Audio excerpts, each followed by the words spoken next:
morning mga idols. So for today's video is nandito naman ako sa aking farm para mag-apply tayo ng herbicide para sa damo.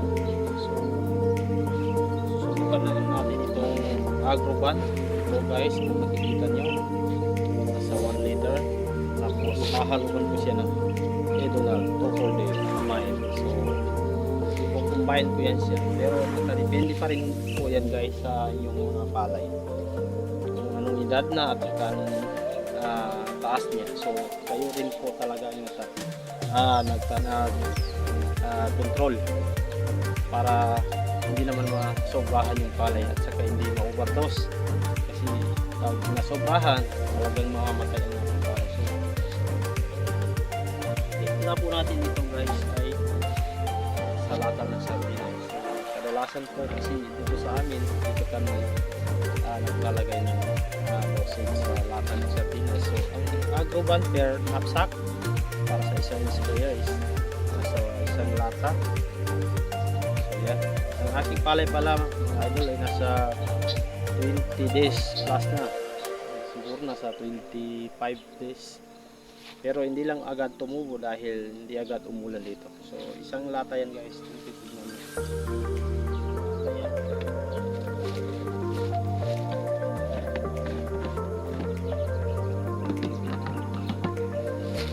And then doon naman sa Edonal Topol Amine is 2 takip lang. Kasi pag nag-combine ito masyadong malakas. So 2 takip lang dito sa takip niya. Okay na yan guys. Kangkong kasi yan ng konti, kaya naghahalo ako ng Topol Amine. So, ang mga advantage kasi ito pag nagsama ito, masyadong malakas yung epekto ng Agroban. So nahihirapan yung ating palay. So konti-konti lang po yung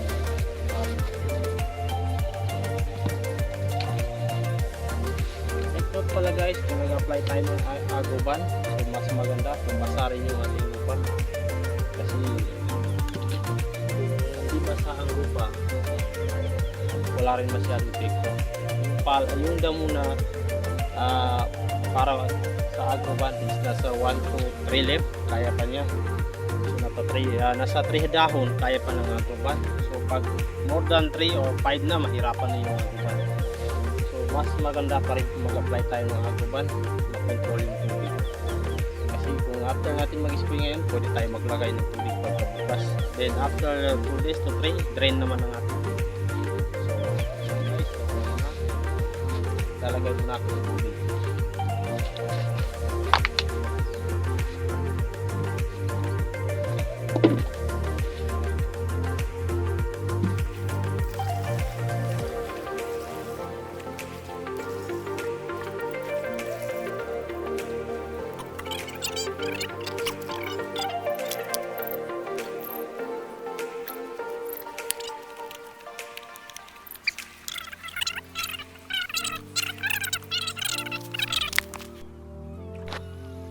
So ito na guys, ito yung ating palay ngayon. Manipis yung tubo niya, pero kakapal pa rin yan. Pag nagano na,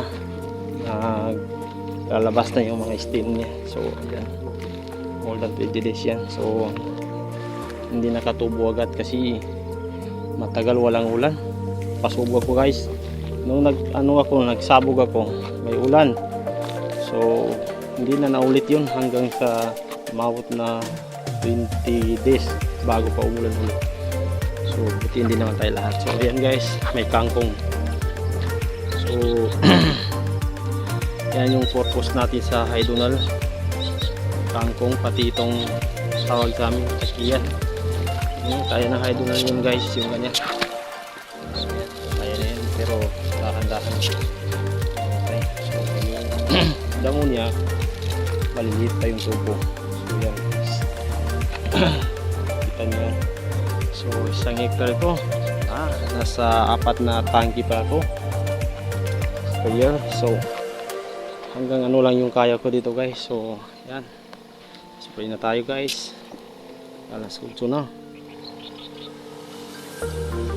Yan, ayaw na natin, tirahin pa rin iba.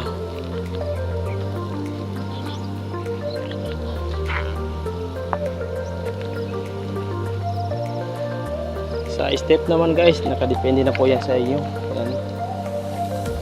Kung gaano kayo kabilis maglakad. Yan. So, ganito, kailangan sakto-sakto lang. Huwag naman masyado mabagal dahil aabutin ka ng isang araw.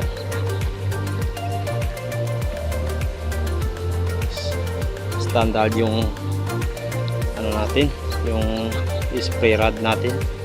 Standard, hindi tayo pa nagkabili ng kuwan yung mahaba.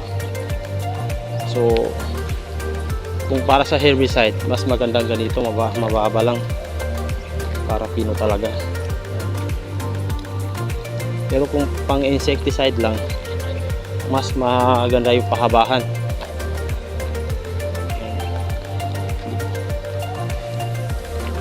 Ganito talaga ang farmers. Kailangan talaga dadaan ka talaga sa pagsisikap. Mahirap talaga pero kakayanin dahil tayong mga Pilipino dito tayo nabubuhay sa palayan. So guys, konti man na yung mga damo na iba. So, kailangan ma-prevent lang. So, kasi mahirap sa direct seedling sa bog sa amin. Kailangan talaga kalawan mo dito damo. Hindi katulad na transplant. So walang damo. Pero ang advantage lang natin, kulang tayo ng gasto. Mahirap kasi yung transplant guys kasi lahat, lalo na kung wala ka pang mga ano yan, farm machineries, lahat binabayaran mo. Pati kalabaw wala. Maraming process. So ito na 2 beses lang traktor pag natuloy yung rotor, then yun nasabog na, pang-4 kuliglig. So yun,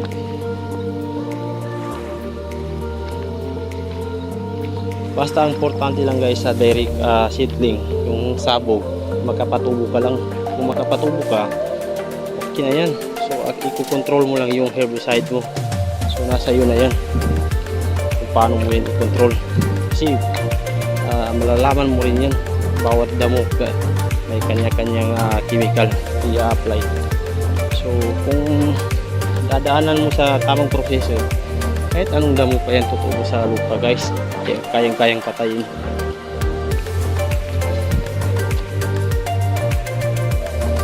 Medyo manipis guys yung palay ko, pero kakapal pa ito.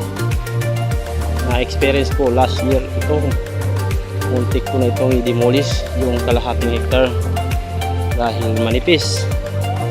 Nung nagkapal siya ay sabi ko, namuntikan ka na. Sa kalahating hectare sa last year, last crop, nakakuha pa yun ng 42.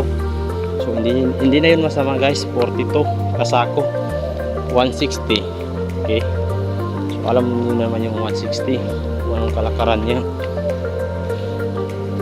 Sa presyo maganda pa, sa kanin malambot. So yan talaga yung advantage ng 160. Pero ito guys, hindi na ang 160 ito, triple to na ito kasi yung delay masyado dito dahil sa lininyo. Kaya karamihan dito sa amin triple to ang ginamit.